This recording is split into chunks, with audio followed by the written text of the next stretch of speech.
Anos de preparo para ela chegar aqui. Não foi fácil.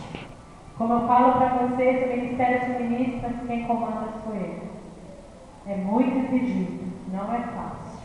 É exigido testemunho, é exigido caráter, é trabalho na igreja, é conduta lá fora, é a unção de Deus e principalmente o chamado, o dom para dançar.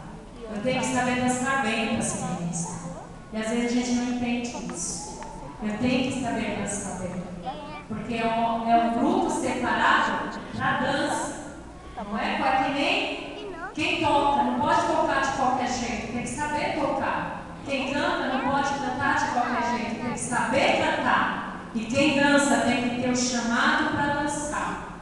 Por isso que eu falo para as irmãs e para os irmãos que sonham, vão para uma escola, aprenda, porque aprender a gente aprende, porque a unção já vem de Deus, não é verdade?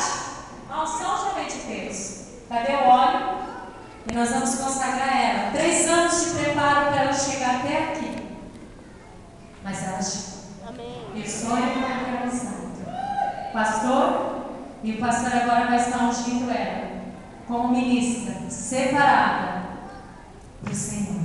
Estenda suas mãos daqui para frente. As outras ministras podem estar se ajudando a ela agora.